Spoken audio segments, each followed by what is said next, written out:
Boa tarde, olá turma, como vocês estão? Eu creio que vocês estão bem. Então, hoje nós vamos estudar movimento abolicionista. É importante que vocês estejam num lugar confortável, silencioso, para que você possa fundamentar a videoaula e assim realizar suas atividades com êxito. Então, vamos iniciar a nossa aula. Movimento abolicionista. Vamos entender em que momento da história aconteceu esse movimento abolicionista. O movimento abolicionista aconteceu no Segundo Reinado, onde grupo de pessoas de diversos setores da sociedade se organizaram e começaram a fundamentar esse movimento que pedia o fim da escravidão no Brasil. Mas, após a aprovação da Lei Eusébio de Queiroz, em 1850, o debate sobre o fim da escravidão se tornou cada vez mais comum entre a população brasileira e era formado por pessoas de diferentes setores da sociedade. Isso fundamentou ainda mais que esse movimento, deu força a esse movimento, porque não era só uma parte da sociedade que buscava esse direito de liberdade aos escravos, mas grupos de diferentes setores da sociedade buscavam esse direito, buscavam o fim da escravidão. E aí eu vou ler para que possamos nos situar. O movimento abolicionista, que exigia o fim da escravidão no país, ganhou força. Ele era formado por pessoas de diferentes setores da sociedade, como escritores, advogados, jornalistas, intelectuais e políticos, além de estudantes, comerciantes, imigrantes europeus e ex-escravizados e os próprios escravos. Isso ganhou força e fundamentou esse movimento. Para os abolicionistas, a sociedade brasileira não poderia mais suportar o que estava acontecendo. A sociedade brasileira não tinha mais como ser sustentada por uma mão de obra escrava como até aquele momento existia no Brasil. E aí o governo tomou algumas medidas. Entre essas medidas foi a promulgação da Lei do Ventre Livre de 1871. E vamos ver o que essa lei legitimou. Que tornava livre os filhos de escravos nascidos a partir daquela data. Entretanto, a lei permitia ao proprietário da mãe escolher entre usufruir do trabalho do seu filho até que ele completasse 21 anos de idade ou receber uma indenização do governo em troca da sua libertação. Olha só, o proprietário da mãe que teve aquela criança, a partir daquela data, ele poderia escolher ficar com o filho até ele se tornar maior de idade, com 21 anos, ou ser indenizado pelo governo. E aí a gente pensa, vem para a nossa mente, o que essa criança, o que seria dessa criança se ele não fosse escolhido? Ficar na fazenda junto com a mãe até 21 anos de idade. Essa é uma questão, não é? Uma outra medida do governo também foi promulgar a lei do sexagenário. Essa lei foi promulgada em 1885. E vamos ver o que essa lei diz.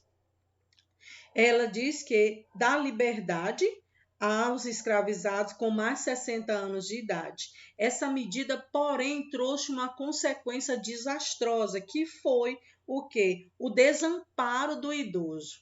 Imagine dentro de uma sociedade no Segundo Reinado, onde os escravos já não tinham os seus direitos, viviam um contexto histórico, político e social de repressão ou de negligência. E aí tem um idoso que recebe a liberdade e vai acontecer o que com ele?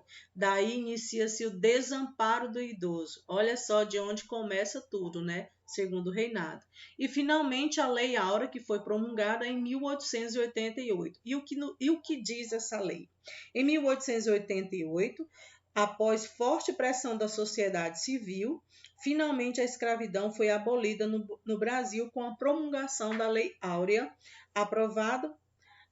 Houve diversas comemorações em todo o país, mas infelizmente a aprovação da Lei Áurea não deu ao escravo uma condição digna de sobrevivência, infelizmente. mas vamos conhecer o porquê disso, não é? Então, continuando a nossa aula, o fim do Império. Lembrando que nós vivíamos um regime, Império, e esse regime ele era, vamos lá, fortalecido por grupos de diferentes grupos da sociedade. E o que pôs fim a esse império foi justamente a divergência ou a discordância entre esses grupos. E quais eram esses grupos? Os militares, o exército e a elite cafeeira. Esses grupos eles lutavam por direitos, por benefício e acabavam se chocando, pondo fim ao império. Mas o que cada um desses grupos desejava? Os militares, maior autonomia, melhor salário, participação política. A elite cafeeira, lembra lá dos filhos que seriam indenizados caso eles não quisessem ficar com os filhos dos escravos?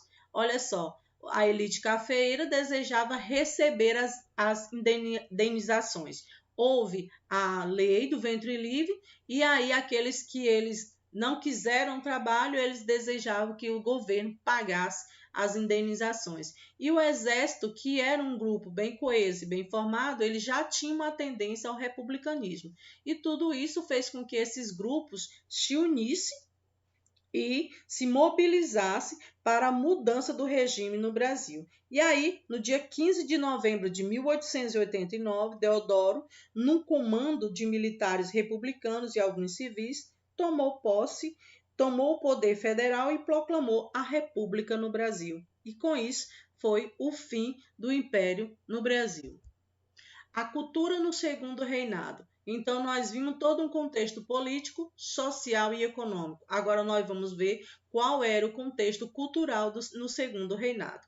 A música, bastante diversa. Música de origem europeia para a elite brasileira e música de origem africana para a massa, para o povão. Carnaval. Foi justamente no segundo reinado que surgem aí as primeiras sociedades carnavalescas. Vou colocá-los a par de como foi que surgiu. As primeiras sociedades carnavalescas do Brasil foram criadas no Rio de Janeiro em meados do século XIX. Elas tinham como objetivo organizar as comemorações, evitando problemas com a polícia.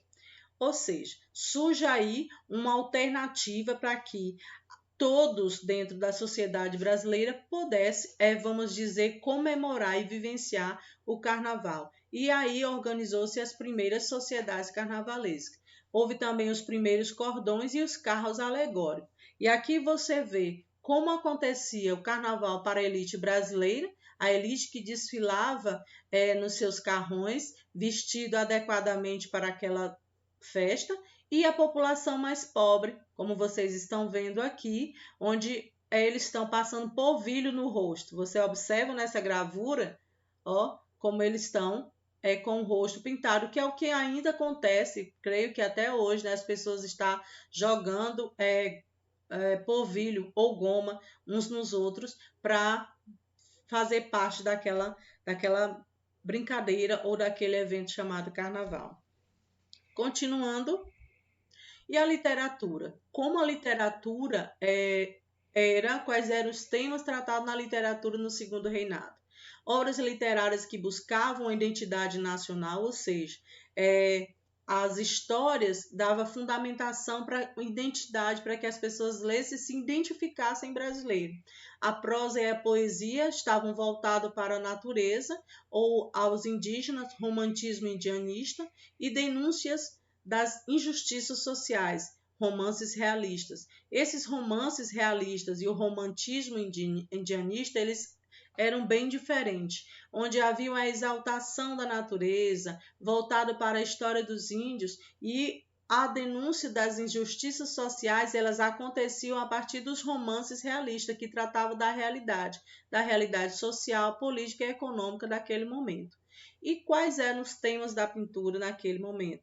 Temas históricos religiosos, que trazia para as suas gravuras, as suas pinturas, temas voltados para a história, para o contexto histórico e para o momento religioso. É muito comum a gente ainda ver gravuras pinturas que retratam as pequenas cidades, os festejos, as quermesses das pequenas cidades, principalmente no Nordeste brasileiro. Isso é muito exaltado e colocado nas pinturas brasileiras daquela época. E os maiores representantes da pintura brasileira, Almeida Júnior, Vitor Meireles e Pedro Américo.